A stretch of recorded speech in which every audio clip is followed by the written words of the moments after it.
Mari saudaraku kita satu dalam doa. Terima kasih Tuhan, terima kasih ya Bapa, Bapa di surga, Allah yang kami sembah di dalam nama Yesus. Sungguh kami bersyukur Tuhan untuk kasih-Mu pagi ini. Saat ini Tuhan kami siap untuk mendengar kebenaran firman Tuhan yang akan disampaikan oleh hamba-Nya, Pastor Joseph Paulzang. Biarlah kiranya Tuhan Kau berkati Pastor Joseph Paulzang dan kami yang akan mendengarnya juga. Biarlah kiranya Tuhan Kau siapkan hati kami boleh menjadi tanah yang subur untuk benih firman-Mu ditabur. Dan biarlah kiranya firman-Mu boleh menjadi rema dalam hidup kami, sehingga kami tidak hanya menjadi pendengar saja. Kami juga berdoa untuk para lektor yang akan membacakannya, untuk Ibu Mailinda dan juga Pak Siliwangi. Biarlah kiranya Tuhan Kau berkati. Terima kasih Bapa, dan hanya di dalam nama Yesus kami serahkan doa ini. Haleluya. Amin. Terima kasih Pak Enardo. Amin. Terima kasih Bu Endang Ifati. Silakan Bu Ros dan Pak Siliwangi membaca secara kontinu. Pembacaan Alkitab pagi ini bagi kita, Hakim-Hakim 8 ayat 1 sampai 35. Lalu berkatalah orang-orang Efraim kepada Gideon, "Apa macam perbuatanmu ini terhadap kami? Mengapa engkau tidak memanggil kami ketika engkau pergi berperang melawan orang Midian?" Lalu mereka menyesali dia dengan sangat. Jawabnya kepada mereka, "Apa perbuatanku dalam hal ini jika dibandingkan dengan kamu? Bukankah pemetikan susulan oleh suku Efraim lebih baik hasilnya dari panen buah anggur kaum Abiezer? Allah telah menyerahkan kedua raja Midian itu, yakni Oreb dan Zeb, ke dalam tanganku. Apa yang telah dapat kucapai jika dibandingkan dengan kamu?" Setelah ia berkata demikian, maka redalah marah mereka terhadap dia. Ketika Gideon sampai ke Yordan, ketika Gideon sampai ke sungai Yordan, menyeberanglah ia dan ke-300 orang yang bersama-sama dengan dia, meskipun masih lelah, namun mengejar juga. Dan berkatalah ia kepada orang-orang Sukot, "Tolong berikan beberapa roti untuk rakyat yang mengikuti aku ini, sebab mereka telah lelah, dan aku sedang mengejar Zebah dan Salmuna, raja-raja Midian." Tetapi jawab para pemuka di Sukot itu, "Sudahkah Zebah dan Salmuna itu ada dalam tanganmu, sehingga kami harus memberikan roti kepada tentaramu?" Lalu kata Gideon, "Kalau begitu, apabila Tuhan menyerahkan Zebah dan Salmuna ke dalam tanganku, aku akan menggaruk tubuhmu dengan duri padang gurun dan onak." Maka berjalanlah ia dari sana ke Penuel, dan berkata demikian juga kepada orang-orang Penuel. Tetapi orang-orang ini pun menjawabnya seperti orang-orang Sukot. Lalu berkatalah ia juga kepada orang-orang Penuel, "Apabila aku kembali dengan selamat, maka aku akan merobohkan menara ini." Sementara itu, Zebah dan Salmuna ada di Karkor bersama-sama dengan tentara mereka, kira-kira 15.000 orang banyaknya, yakni semua orang yang masih tinggal hidup dari seluruh tentara orang-orang dari sebelah timur. Banyaknya yang tewas ada 120.000 orang yang bersenjatakan pedang. Gideon maju melalui jalan orang-orang yang diam di dalam kemah di sebelah timur Noban dan Gideon maju melalui jalan orang-orang yang diam di dalam kemah di sebelah timur Nobah dan Yokbeha, lalu memukul kalah tentara itu ketika tentara itu menyangka dirinya aman. Zebah dan Salmuna melarikan diri, tapi Gideon mengejar mereka dan menawan kedua raja Midian itu, yakni Zebah dan Salmuna, sedang seluruh tentara itu dicerai-beraikannya. Kemudian kembalilah Gideon bin Yoas dari peperangan dengan melalui pendakian Heres. Ditangkapnya lah seorang muda dari penduduk Sukot. Setelah ditanyai, orang itu menuliskan nama para pemuka dan para tua-tua di Sukot untuk Gideon. 77 orang banyaknya. Lalu pergilah Gideon kepada orang-orang Sukot sambil berkata, "Inilah Zebah dan Salmuna yang karenanya kamu telah mencela aku dengan berkata, 'Sudahkah Zebah dan Salmuna itu ada dalam tanganmu, sehingga kami harus memberikan roti kepada orang-orangmu yang lelah itu?' Lalu ia mengumpulkan para tua-tua kota itu, ia mengambil duri dari padang gurun dan onak, dan menghajar orang-orang Sukot dengan itu. Juga menara Penuel dirobohkannya dan dibunuhnya orang-orang kota itu. Kemudian bertanyalah ia kepada Zeba dan Salmuna, "Di manakah orang-orang yang telah kau bunuh di Tabor itu?" Jawab mereka, "Mereka itu serupa dengan engkau, sikap mereka masing-masing seperti anak raja." Lalu kata Gideon, "Saudara-saudaraku lah itu, anak-anak ibuku. Demi Tuhan yang hidup, seandainya kamu membiarkan mereka hidup, aku tidak akan membunuh kamu." Katanya kepada Jeter, anak sulungnya, "Bangunlah, bunuhlah mereka." Tetapi orang muda itu tidak menghunus pedangnya karena ia takut, sebab ia masih muda. Lalu kata Zeba dan Salmuna, "Bangunlah engkau sendiri dan paranglah kami, sebab seperti orangnya, demikian pula kekuatannya." Maka bangunlah Gideon, dibunuhnya Zeba dan Salmuna, kemudian diambilnya bulan-bulanan yang ada pada leher unta mereka. Kemudian berkatalah orang Israel kepada Gideon, "Biarlah engkau memerintah kami, baik engkau baik, anakmu maupun cucumu, sebab engkaulah yang telah menyelamatkan kami dari tangan orang Midian." Jawab Gideon kepada mereka, "Aku tidak akan memerintah kamu, dan juga anakku tidak akan memerintah kamu, tetapi Tuhan yang memerintah kamu." Selanjutnya kata Gideon kepada mereka, "Satu hal saja yang kuminta kepadamu. Baiklah kamu masing-masing memberikan anting-anting dari jarahannya, karena musuh itu beranting-anting emas, sebab mereka orang Israel." Jawab mereka, "Kami mau memberikannya dengan suka hati." Dan setelah dihamparkan sehelai kain, maka masing-masing melemparkan anting-anting dari jarahannya ke atas kain itu. Adapun berat anting-anting emas yang dimintanya itu ada 1.700 shikal emas, belum terhitung bulan-bulanan, perhiasan telinga, dan pakaian kain ungu muda yang dipakai oleh raja-raja Midian, dan belum terhitung kalung rantai yang ada pada leher unta mereka. Kemudian Gideon membuat efod dari semuanya itu dan menempatkannya di kotanya di Ofra. Di sanalah orang Israel berlaku serong dengan menyembah efod itu. Inilah yang menjadi jerat bagi Gideon dan seisi rumahnya.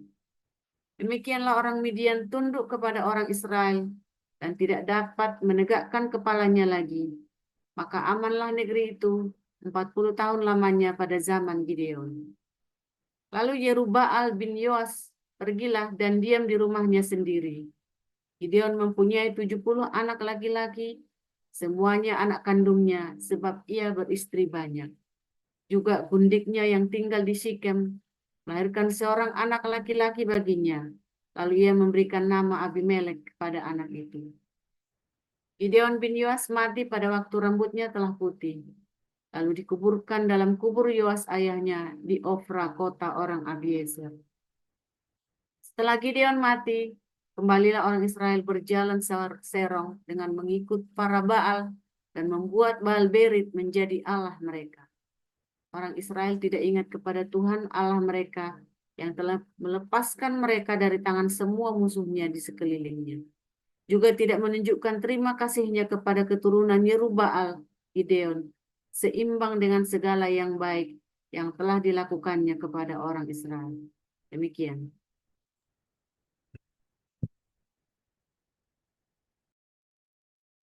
Dua Korintus 11 ayat 1 sampai berapa Pak Andra? Maaf Pak.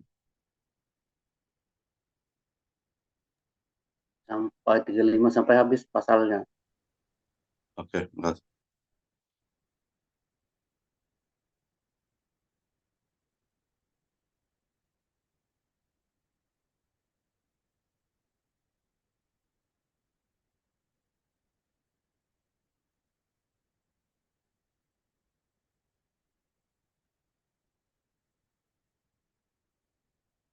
Firman Tuhan, pembacaan firman Tuhan berikut ini.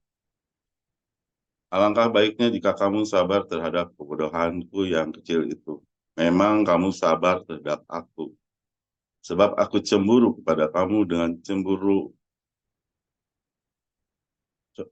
Ulangi. Sebab aku cemburu kepada kamu dengan cemburu ilahi. Karena aku telah mempertunangkan kamu kepada satu laki-laki untuk membawa kamu sebagai perawan suci kepada Kristus. Tetapi aku takut kalau pikiran kamu disesatkan dari kesetiaan kamu yang sejati kepada Kristus, sama seperti Hawa diperdayakan oleh ular itu dengan kelicikannya. Sebab kamu sabar saja jika ada orang datang memberitakan Yesus yang lain daripada yang telah kami beritakan, atau memberikan kepada kamu roh yang lain daripada yang telah kamu terima, atau Injil yang lain daripada yang telah kamu terima. Tetapi menurut pendapatku, sedikit pun aku tidak kurang daripada rasul-rasul yang tak ada taranya itu. Jikalau aku kurang paham dalam hal berkata-kata, tidaklah demikian dalam hal pengetahuan, sebab kami telah menyatakan kepada kamu pada segala waktu dan di dalam segala hal. Apakah aku berbuat salah jika aku merendahkan diri untuk meninggikan kamu, karena aku memberitakan Injil Allah kepada kamu dengan cima-cima? Jemaat-jemaat lain telah kurampok dan dengan menerima tunjangan dari mereka, supaya aku dapat melayani kamu. Dan ketika aku dalam kekurangan di tengah-tengah kamu, aku tidak menyusahkan seorang pun, sebab apa yang kurang padaku dicukupkan oleh saudara-saudara yang datang dari Makedonia. Dalam segala hal aku menjaga diriku supaya menjadi beban bagi kamu, dan aku akan tetap berbuat demikian. Demi kebenaran Kristus di dalam diriku, aku tegaskan bahwa kemegahanku itu tidak akan dirintangi oleh siapapun di daerah-daerah kaya. Mengapa tidak? Apa karena aku tidak mengasihi kamu? Allah mengetahuinya. Tetapi apa yang kulakukan akan tetap kulakukan untuk mencegah mereka yang mencari kesempatan dengan menyatakan bahwa mereka sama dengan kami dalam hal yang dapat dimegahkan. Sebab orang-orang itu adalah rasul-rasul palsu, pekerja-pekerja curang yang menyamar sebagai rasul-rasul Kristus. Hal itu tidak usah mengherankan, sebab iblis pun menyamar sebagai malaikat terang. Jadi bukanlah suatu hal yang ganjil jika pelayannya menyamar sebagai pelayan-pelayan kebenaran. Kesudahan mereka akan setimpal dengan perbuatan mereka. Kuulangi lagi, jangan hendaknya ada orang yang menganggap aku bodoh. Dan jika kamu menganggap demikian, terimalah aku sebagai orang bodoh, supaya aku pun boleh bermegah sedikit. Apa yang aku katakan? Aku mengatakannya bukan sebagai seorang yang berkata menurut firman Tuhan, melainkan sebagai seorang bodoh yang berkeyakinan bahwa ia boleh bermegah. Karena banyak orang yang bermegah secara duniawi, aku mau bermegah juga. Sebab kamu suka sabar terhadap orang bodoh karena kamu begitu bijaksana. Karena kamu sabar, jika orang memperhambakan kamu, jika orang menghisap kamu, jika orang menguasai kamu, jika orang berlaku angkuh terhadap kamu, jika orang menampar kamu. Dengan hangat malu aku harus mengakui bahwa dalam hal semacam itu kami terlalu lemah. Tetapi jika orang-orang lain berani membanggakan sesuatu, maka aku pun berkata dalam kebodohan, berani juga. Apakah mereka orang Ibrani? Aku juga orang Ibrani. Apakah mereka orang Israel? Aku juga orang Israel. Apakah mereka keturunan Abraham? Aku keturunan Abraham. Apakah mereka pelayan Kristus? Aku berkata seperti orang gila. Aku lebih lagi. Aku lebih banyak berjerih lelah, lebih sering di dalam penjara, didera di luar batas, kerap kali dalam bahaya maut. 5 kali aku disesah orang Yahudi, setiap kali 40 kurang 1 bulan. 3 kali aku didera, 1 kali aku dilempari dengan batu, 3 kali mengalami haram kapal. Sehari semalam aku berkatung-katung di tengah laut.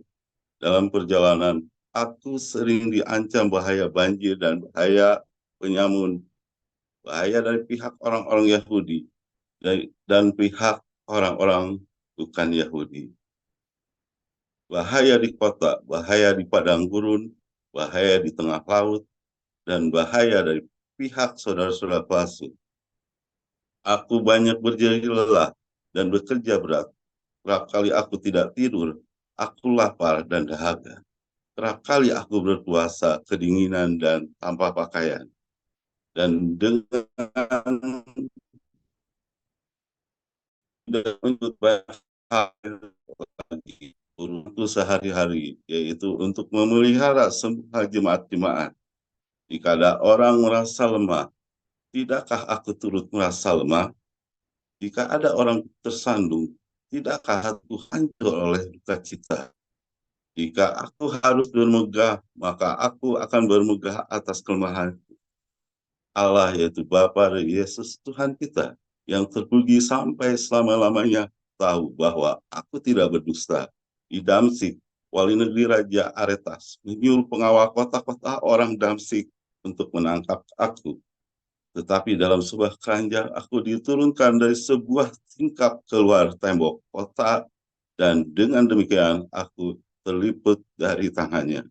Demikian firman Tuhan. Ya, amin untuk firman Tuhan. Terima kasih para lektor yang telah membacakan firman Tuhan. Hari ini renungan firman Tuhan dan tema cara membuat Allah SWT. Silakan Pastor Joseph Oljang.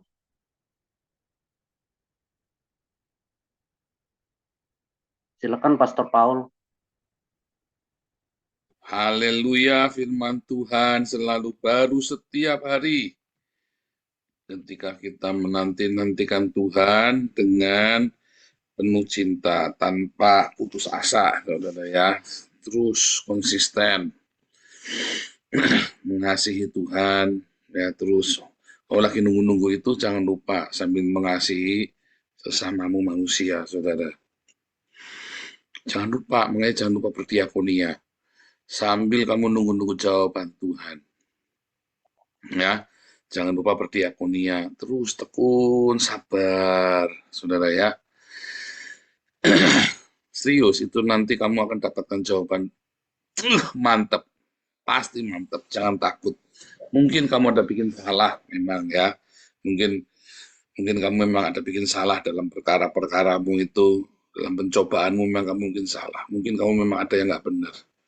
Tapi ketika kamu bertobat, tadi kita baru ada bagus ya, saya tadi kasih sharing sedikit penutup tadi ya, di Koinonia kita di Den Haag. Kalau orang ya lagi punya roh pertobatan, itu tuh berkatnya luar biasa urapannya, saudara. Kalau lagi ada punya roh pertobatan. Roh pertobatan itu mengusir semua sial, saudara.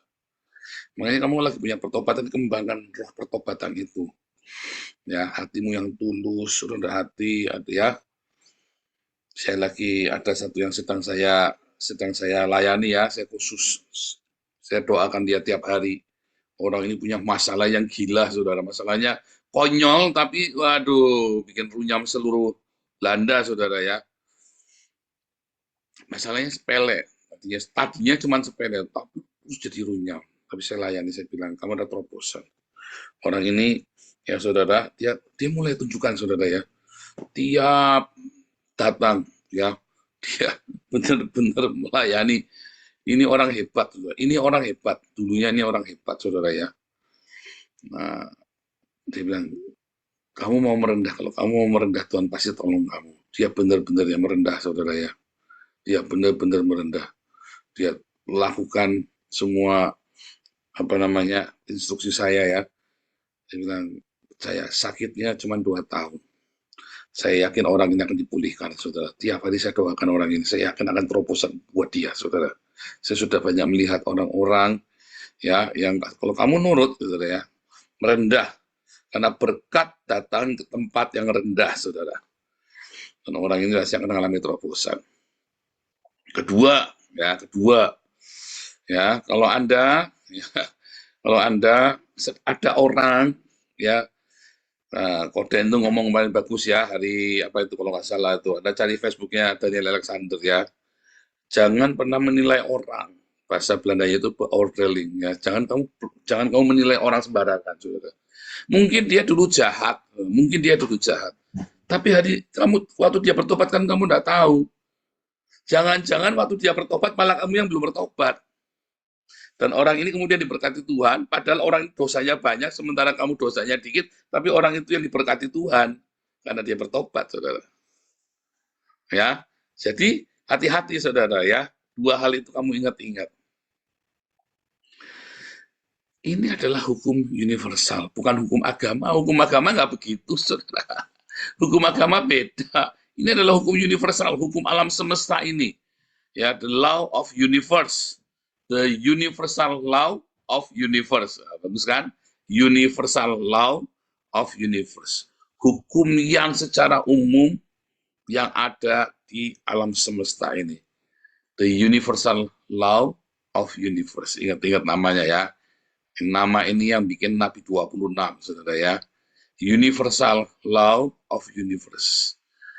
Hukum yang universal di alam semesta ini. Ya. Satu, berkat itu mencari tempat yang rendah, saudara. Ya. Dua, ya, kalau kamu ketemu seseorang, mungkin dia orang yang sangat kurang ajar, jangan pernah kamu menilai dia. Ya. Kita tidak tahu kalau dia sudah bertobat, malah kamu yang belum. Hati-hati, saudara ya. Jangan-jangan dia sudah bertobat, jadi sekalipun dia dosanya banyak, kamu dosanya dikit, malah dia diberkati Tuhan, saudara. Oh, malah ketiban sial. Ya, makanya hati-hati, saudara. Ini adalah universal law of universe. Kamu mau agama apapun, mau ceritanya budaya apapun, tradisi apapun, berkat itu selalu cari ke tempat yang rendah. Mau kamu ateis, mau kamu agnostik, Kristen progresif, Kristen abal-abal, Islam radikal, Islam teroris, Islam modern Nusantara, Buddha, Hindu, apapun namanya, saudara ya. Berkat itu selalu mencari orang-orang yang rendah hati. Ya. Kedua, jangan pernah kamu menilai orang.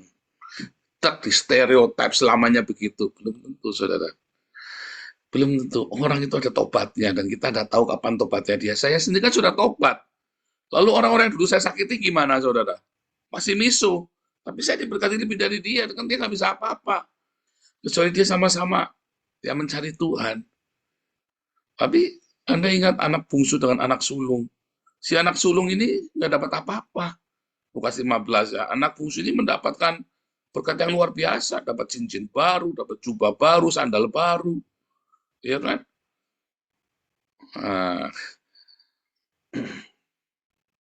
Tetapi agama itu mengajarkan kepada Anda ya penghakiman hitam dan putih. Agama membuat kamu itu jadi menghakimi satu sama lain. Kamu menetapkan standar ya. Di Hagios Bible College tadi pagi saya ajari ya tentang jangan memberitakan Injil itu, jangan kamu taruh standar. Kemarin saya sudah pernah cerita sharing ya hari Minggu atau di apa, saya marah ya sama seorang gara-gara dia ngancem saya untuk orangnya datang ya, orang yang kita baptis itu untuk datang tadi mau ya. Waduh, saya senang sekali, saya berkira sekali. Nah, saya bilang kamu jangan takut, saya warga negara Belanda. Oh, dia orang Belanda, saya juga warga negara Belanda. Kamu jangan takut. Saya bilang begitu, saudara ya. Jangan takut kamu di sini baik-baik. Jadi dia pernah melakukan hal yang tidak baik, lalu diancam mau di ini, waduh, kamu itu. Kita ini tempatnya orang berdosa, saudara. Jangan jadikan komunitas ini menjadi agama yang isinya hitam dan putih, benar salah. Jangan, saudara. Saya nggak pernah nanya sama Pak Enado, istrinya berapa? Saya nggak pernah nanya, saudara. Saya nggak pernah menanya masa lalunya Pak Enado.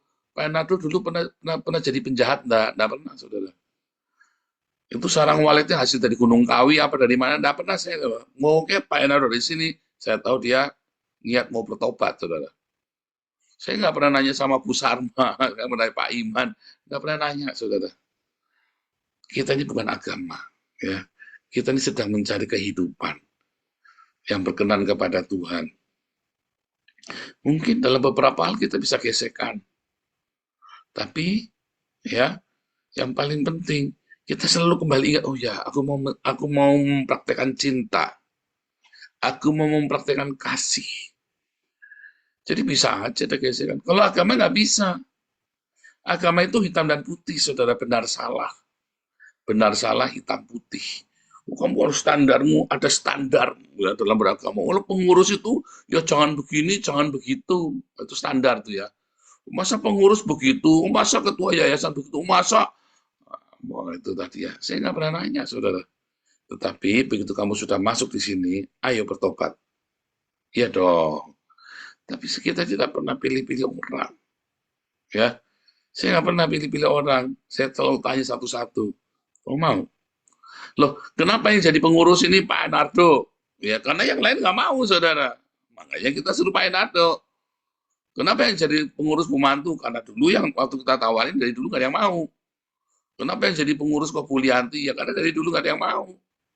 Kenapa yang jadi pengurus Damar Kasih itu Pak Thomas Tejo? Ya karena nggak ada yang mau. Itu loh, saudara.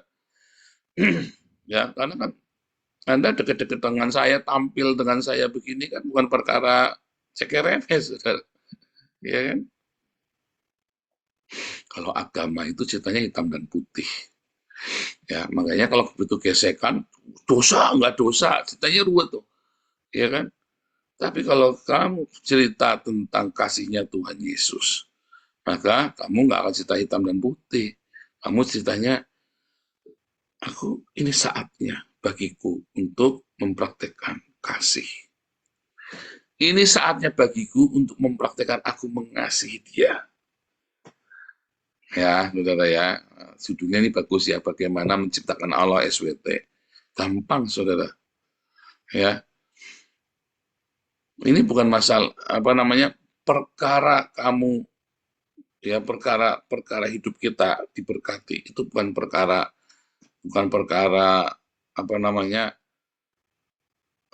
siapa alamu segala macam, enggak, saudara. Wah, ateis, agnostik, agama apapun kamu bisa diberkati. Serius. Anda jangan harus melalui keselamatan hanya melalui Yesus, saudara. Keselamatan hanya melalui Yesus. Tapi untuk hidupmu diberkati dalam hal materi, dalam kebahagiaan, ya itu bukan masalah cuma keselamatan dalam Yesus. Itu adalah hukum universal.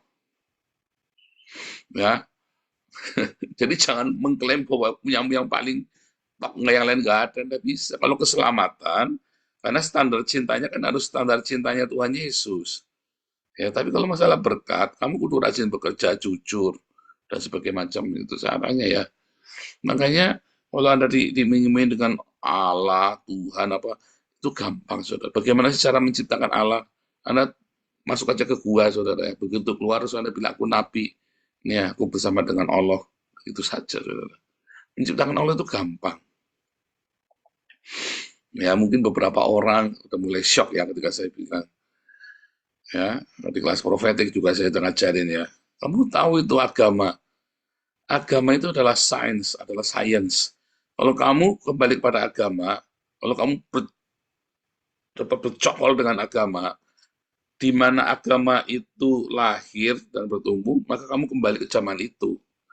Kalau kamu adalah agamanya Viking itu ya, Thor, ya kamu ke zamannya mereka itu. Cerita tentang Thor yang senang klinik-klinik yang begitu, yang Thor pegang palu gede, palu gada segala macam. Tentang Zeus, tentang siapa lagi ya, tentang Odin, ya itu tadi dongeng-dongeng yang begitu. Itu sains. Kalau kamu percaya kepada Dewa Ra, ya kamu kembali ke peradaban Mesir. Kalau kamu percaya kepada Allah SWT, kamu kembali ke peradabannya Nimrod. Bukan Muhammad, mundur kamu, saudara, kepadanya Nimrod. Karena Nimrod itu menyembah Allah, monoteisme, tauhid. Tauhid ya. Nimrod itu tauhid ya, sama seperti Muhammad. Orang Kristen bukan tauhid, Yahudi bukan tauhid, monolatri. Elohim, ya, bukan Allah satu til. Elohim itu kamu nggak bisa hitung, ya. ada akhiran im. Nah, ketika kamu datang kepada agama, maka kamu sedang membuat hitam putih aturan-aturan dalam pikiranmu sendiri, makanya kamu tidak menemukan jawaban doamu di dalam agama. Ketonkan kuping saya, saudara. Kamu jangan nggak jujur dengan diri sendiri. Berapa banyak kamu doa, 1000 doamu, belum tentu 999 kali kamu jawab. Dari 1000 doamu, ya, jangankan 900, belum tentu 1 kali dijawab. Itu peluangnya cuma 1/1000, belum tentu, saudara. Kamu doa 1.000.000 kali aja belum tentu 1 kali dijawab kok. Kalau pas dijawab itu bukan karena jawaban doa, itu karena random. Ya kan? Tuhan, tolong Tuhan supaya besok jangan hujan. Besok ada hujan benar. Apakah Tuhan menjawab doamu? Bukan, saudara. Jangan ngawur. Oke, memang kebetulan aja enggak hujan. Random, soalnya Tuhan menjawab doaku. Lalu kalau gitu, ketika kamu yang, Tuhan besok supaya jangan hujan, ternyata hujan gede banget. Berarti Tuhan nggak menjawab doamu. Secetek itukah jalan berpikirmu, saudara? Nggak begitu. Ya, Tuhan tolong aku Tuhan supaya aku tidak merokok lagi. Bukan, kamu orang ateis saja tidak perlu berdoa seperti itu untuk tidak merokok. Orang ateis itu tidak perlu berdoa supaya berhenti merokok. Orang ateis itu tidak perlu berdoa supaya berhenti pakai narkoba. Orang ateis itu tidak perlu berdoa supaya nggak pergi ke Alexis. Ya, dia memutuskan saja. Aku tidak mau merokok lagi. Udah dia buang. Aku tidak mau pakai narkoba. Udah dia sembuh. Nggak usah orang bertuhan. Karena Tuhan itu adalah ciptaan dari agama. Agama adalah sebuah sains di zaman itu. Jadi kalau ilmu pengetahuan yang lain berkembang, maka ilmu pengetahuan di dalam agama nggak berkembang. Nah, kasusnya panjang, itulah kelas profetik kan, kamu ngerti yang saya maksud. Nah makanya saudara, ketika kita datang sama Tuhan, kita datang kepada Sang Cinta. Anda tidak datang kepada sebuah sosok, tidak datang kepada sebuah institusi. Anda datang kepada cinta, Sang Cinta itu. Di dalam pergumulan hidupmu, kamu harus menyertakan cinta. Sesusah apapun, jangan lupa untuk mencintai sesama. Sepahit apapun pergumulan hidupmu, jangan lupa untuk mencintai sesama. Karena begitu kamu mencintai sesamamu, Tuhan hadir di situ. Ya, apalagi cintamu atas nama Tuhan Yesus Kristus. Tidak mungkin meleset cintanya Yesus yang berkorban bagi umat manusia. Ya, tapi kalau kamu beragama, ya akhirnya hidupmu, bahkan Kristen pun bisa jadi agama, sudah hati-hati, sudah. Sekarang kan gereja-gereja, banyak dijadikan agama apologet, benar salah. Kamu tidak capek ya hidup benar salah, sampai tak omong ya, kamu tidak capek ya hidupnya benar salah ya. Iya kan? Ya, kita lagi mau bikin pengertian-pengertian, kita akan bukakan satu-satu pengertian-pengertian. Tiap hari Anda ikutin embun pagi, kita bukakan. Juga di kelas-kelas ya, di HBC, kita bongkar semua kebekuan-kebekuan penafsiran. Kita masuk dalam aplikasi kita hidup sehari-hari. Kalau kita nggak usah doa Pak untuk kita, nggak usah. Nggak usah doa untuk berhenti merokok segala macam. Putuskan kamu mau berhenti merokok. Coba deh, jangan. Orang ateis itu lebih realistis, saudara ya. Begitu dia mau berhenti ngerokok, ya berhenti. Saya mau cari kerja, ya dapat kerjaan. Kenapa orang yang berdoa malah nggak dapat? Yang kamu cuma berdoa, nggak bertindak. Kalau orang mau cari kerjaan itu nggak banyak doa, tapi dia langsung cari kerja. Karena doa itu adalah kehidupannya, nafasnya dia. Itu doa, saudara. Anda batin itu doa. Doa itu bukan. Ya, jadi jangan menciptakan. Kamu jangan menciptakan ritualmu, seakan-akan ritualmu itu yang akan menjawab segala permasalahanmu. Kamu nanti benar-benar menciptakan ritualmu sendiri, kamu merasa kalau kamu sudah genap ritualnya, masalahmu makan selesai. Oh, saya pernah, saudara. Kamu pikir masalahmu selesai? Enggak. Saya menciptakan ritual, saya puasa 7 hari, ya, 7 malam. 7 hari, 7 malam saya puasa. Ya, saya menciptakan, oh, ini, kalau ini tuh saya, apa namanya, bacaan Alkitabnya sekian. Enggak, saudara, hati-hati, saudara. Itu ada sebuah ritual. Jangan kau ciptakan Allahmu, saudara. Tapi Sang Cinta itu adalah Allah. Ya. Jadi kalau ketika kamu mencintai, maka Allah ada di situ. Nah, Bagaimana dengan ritual dan simbol-simbol itu hanyalah sebuah aksesoris untuk kamu bisa menjelaskan tentang cinta. Makanya paling aman, paling benar, kamu mendengar firman Tuhan langsung dilakukan. Sehingga cintamu akan semakin membara, semakin meluap dalam hidupmu, saudara. Begitu rumusnya, ya. Jadi kamu jangan ciptakan Tuhanmu deh, kalau usah menciptakan Tuhan.